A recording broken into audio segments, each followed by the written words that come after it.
भोंदू मांत्रिक, वासनांध सैतान, धूर्त दलाल या सगळ्याला समानार्थी शब्द म्हणजे नाशिकच्या पोलीस कोठडीची हवा खाणारा अशोक खरात. अशोक खरातवर दाखल 12 गुन्ह्यांचा वेगवेगळ्या यंत्रणांकडून तपास सुरू आहे. मात्र गुन्ह्यांचा हा आकडा लवकरच वाढणार आहे, कारण आणखी 11 महिला पुढे आल्या असून त्यांनी अशोक खरात विरोधात तक्रार दाखल केली आहे. या महिलांना खरातनं आपल्या जाळ्यात कसं ओढलं पाहूया या स्पेशल रिपोर्टमध्ये. 1, 2, 3 आकडा वाढतच चाललाय आणि तो आता पोहोचलाय 22 वर. होय, भोंदू मांत्रिक अशोक खरातच्या दुष्कृत्याचा पाढा संपायचं नाव घेत नाहीये. खरात विरोधात तक्रार करण्यासाठी आणखी 11 महिला पुढे आल्या आहेत आणि त्या सर्वांनी वासनांध कॅप्टन विरोधात लैंगिक शोषणाचे आरोप केले. अशोक खरातच्या जाळ्यात अडकलेल्या महिलांना तक्रार करता यावी यासाठी SIT कडनं एक हेल्पलाईन नंबर सुरू करण्यात आलाय. या हेल्पलाईन नंबरवर अनेक महिलांनी अशोक खरातच्या विरोधामध्ये तक्रारी नोंदवल्यात. अशोक खरातला अटक करून तब्बल 3 आठवडे हे उलटताय, तरी देखील या हेल्पलाईन नंबरवर महिलांच्या अत्याचाराच्या तक्रारींचा ओघ हा सुरूच आहे. आतापर्यंत अशोक खरातच्या या सगळ्या प्रकरणामध्ये 12 गुन्हे अशोक खरातवर दाखल आहेत. यामध्ये 8 गुन्हे हे महिलांच्या लैंगिक शोषणा प्रकरणातील आहेत, तर 4 गुन्हे हे आर्थिक फसवणुकीचे आहे. हे कमी म्हणून की काय, आणखी 11 महिलांनी अशोक खरात विरोधात तक्रार दिल्यानं एकच खळबळ उडाली आहे.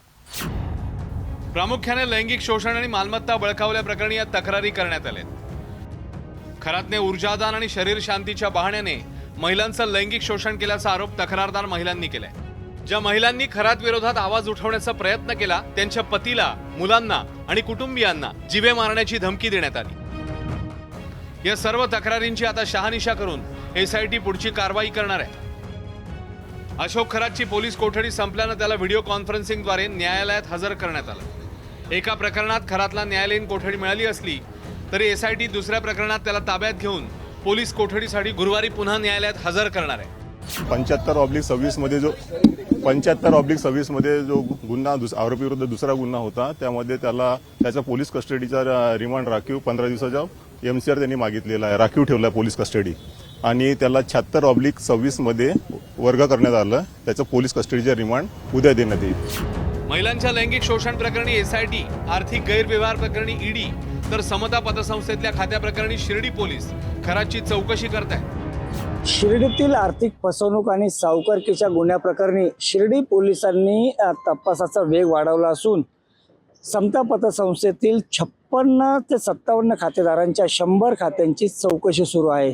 एकीकडे ही चौकशी सुरू असताना जवळपास अनेक लोकांच्या चौकशीत ती खाती त्यांची नसल्याचं सिद्ध झालंय. त्यामुळे आता समता पतसंस्थेच्या अडचणी वाढणार असल्या तरी देखील दुसरीकडे शिर्डी पोलिसांनी आता या भोंदू अशोक खरातचा ताबा मिळवण्यासाठी राहता न्यायालयात अर्ज दाखल केलेला आहे.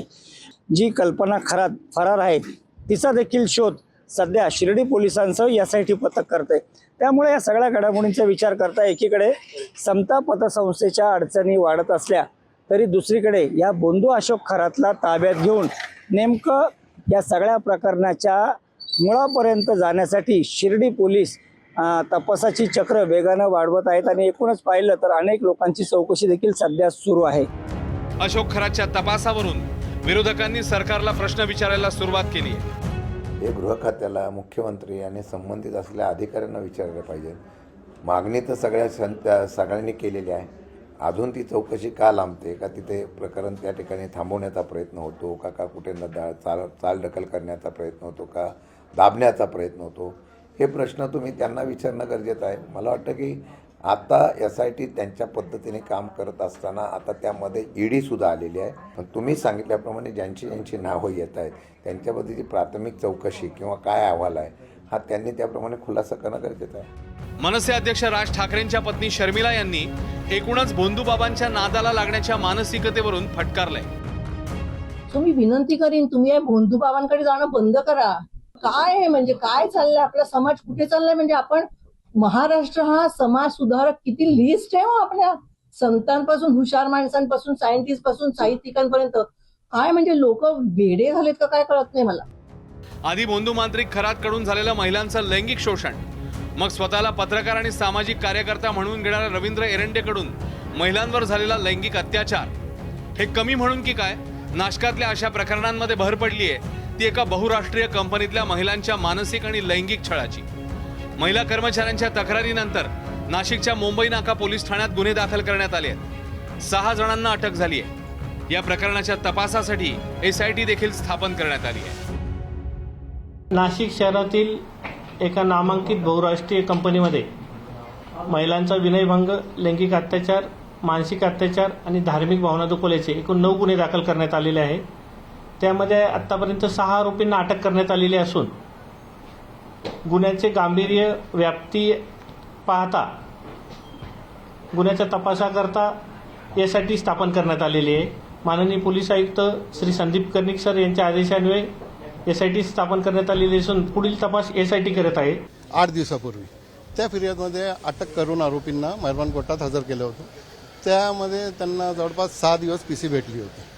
त्या PC भेटल्यानंतर आता पुन्हा त्यांना दुसऱ्या गुन्ह्यात ट्रान्सफर करण्यात आलेले. माझे माहितीप्रमाणे आता आरोपीविरुद्ध जवळपास 7 ते 8 गुन्हा दाखल आहे. त्यापैकी एक गुन्हा आज होता. आता मेहरबान कोर्टात पोलिसांनी 7 दिवसाची PC मागितली आहे. अजून ऑर्डर झालेली नाही आहे. बहुतेक 1-2 दिवसाची PC भेटणार आहे. एकीकडे महिला पुरुषांच्या खांद्याला खांदा लावून यशाची शिखर सर करतायत, दुसरीकडे अंधश्रद्धेपोटी महिलांना सर्वाधिक सावध केलं जात आहे. एकीकडे महिलांच्या सुरक्षेसाठी, सबलीकरणासाठी वेगवेगळे कायदे आणले जात आहेत, तर दुसरीकडे कायदे बनवणारेच भोंदूबाबांच्या दरबारात हजेरी लावताना दिसत आहेत. हा विरोधाभास महाराष्ट्राच्या प्रतिमेला नक्कीच साजेसा नाहीये. मुकुल कुलकर्णीसह शुभम बोडके, ABP माझा, नाशिक.